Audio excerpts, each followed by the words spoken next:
Êtes-vous assez fort, musclé, affûté, en forme physiquement pour piloter une moto GP? Non, car forcément, c'est pas donné à tout le monde et peut-être que vous vous êtes déjà posé cette question. Et si vous vous êtes un jour posé cette question et que vous n'avez pas la réponse parce que vous n'aviez pas les infos nécessaires, eh bien je vais essayer de vous les donner dans cette vidéo. Et en prime, c'est le retour d'un format que peut-être les plus anciens d'entre vous sur la chaîne connaissaient, le Flash GP.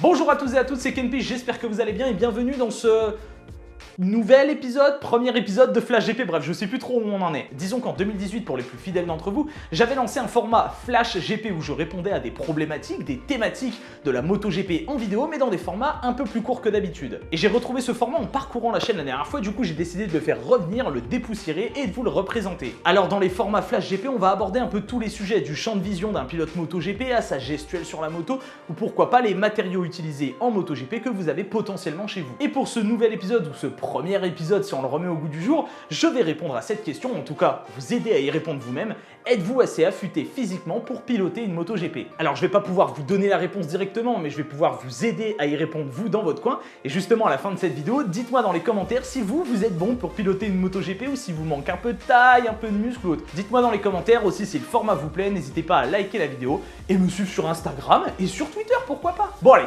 commençons. Est-ce que vous êtes prêts? Est-ce que vous êtes prêts? Est-ce que vous êtes physiquement apte à piloter une moto GP? Hormis le fait qu'il vous faudra savoir déjà piloter une moto de base et pourquoi pas même avoir déjà essayé sur circuit, il vous faudra aussi plein d'autres choses. Mais on va partir du principe que vous avez pourquoi pas le permis moto ou vous avez déjà piloté une moto et que vous avez pourquoi pas quelques compétences en pilotage. On va se poser d'abord la première question, quelle taille faites-vous? Avez-vous la bonne taille? Parce que oui, même si c'est pas le plus important, ça l'est quand même. Si vous faites dans les 1m65, 1m70, félicitations, vous avez une taille plutôt idéale pour piloter une moto GP. Alors vous pouvez très bien être plus grand, il n'y a pas de souci, c'est pas parce que vous faites 1m71 que vous allez être moins fort qu'un gars qui fait 1m69. D'ailleurs, je prends l'exemple de l'un des plus grands pilotes de tous les temps, Valentino Rossi, qui fait quand même 1m80 et qui a 9 titres de champion du monde. Et même au-delà, on a eu un pilote français comme Loris Baz il y a quelques années qui faisait 1m92 et Loris il s'en sortait plutôt bien. Alors c'est quand même très handicapant, ne serait-ce que pour se cacher derrière la bulle de la moto dans les lignes droites ou même le poids qu'on pèse avec cette taille qui est généralement, en tout cas potentiellement, plus élevé que celui qui fera 1m60.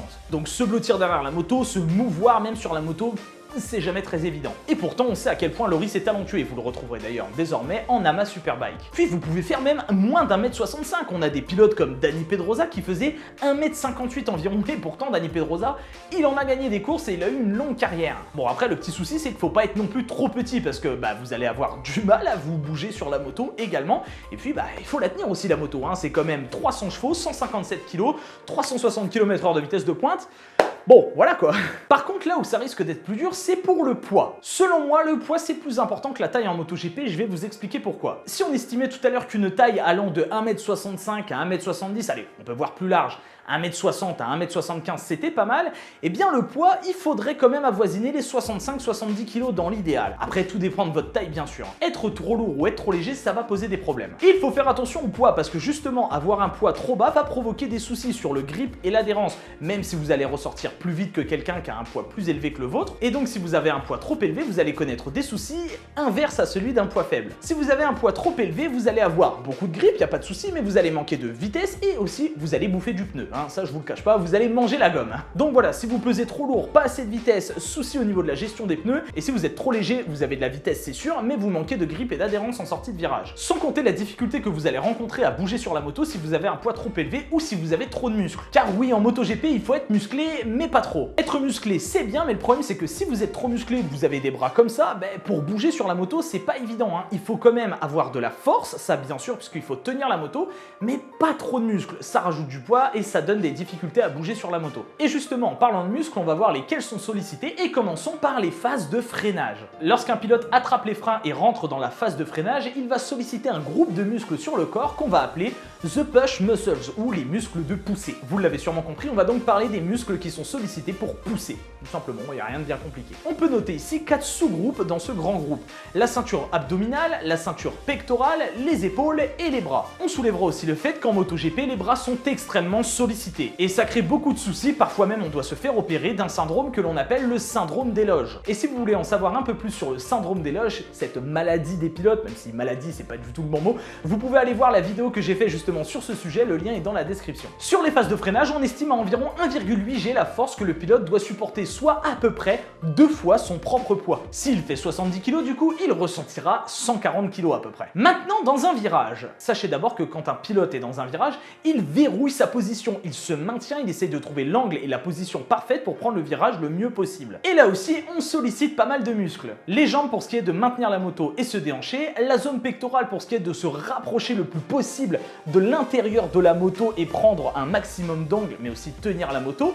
Et enfin le dos qui sert un petit peu à solidifier tout ça et à harmoniser la position. Et avec des virages où on est à plus de 150 km/h, qu'on met 64 degrés d'angle, il faut la tenir mine de rien cette machine assez fermement et surtout avoir une bonne position, harmonieuse et équilibrée. Mais attention tout de même, il ne faut pas trop la tenir la moto. Il faut que le pilote soit détendu au niveau des avant-bras pour avoir un maximum de contrôle et de sensation sur sa moto pour gérer sa vitesse, son angle et sa trajectoire. Et tiens, parlons de l'accélération. À l'inverse des phases de freinage, on va solliciter un autre groupe de muscles qu'on va appeler the pull muscles ou les muscles de la tirée, les muscles de la traction.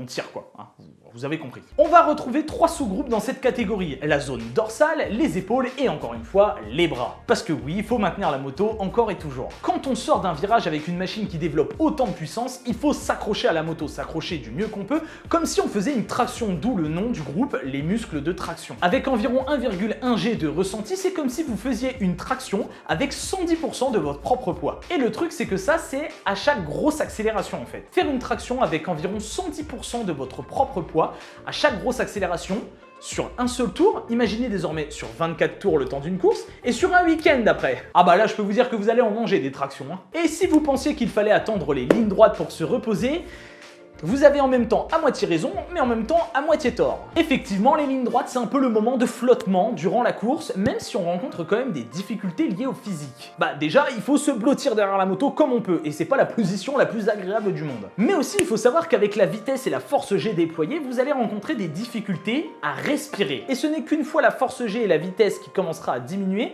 que vous allez pouvoir prendre un petit peu votre souffle et respirer. C'est d'ailleurs pour ça qu'on voit des pilotes avec des écarteurs de nez pour qu'ils respirent convenablement dans la ligne droite et même durant la course. Il faut donc trouver le bon moment pour prendre sa respiration parce que sachez-le, vous êtes assez souvent en apnée lors d'une course MotoGP. Bref, voilà, vous en savez déjà pas mal sur la condition physique qu'il faut pour être pilote MotoGP. Oui bon, passage très rapide sur l'âge, forcément plus vous êtes jeune, plus ce sera simple pour devenir pilote MotoGP. Mais on parle ici simplement le fait d'en conduire une. Normalement, même à 60 ans, vous pouvez conduire une MotoGP si vous êtes en forme physiquement. Et normalement, si vous remplissez toutes les cases qu'on a énoncées jusqu'ici, eh bien bravo, vous pouvez être pilote MotoGP. Donc on va essayer d'appeler, je sais pas, LCR ou Yamaha, voilà, si vous voulez remplacer un pilote, n'hésitez pas quoi, vous faites sonner le téléphone.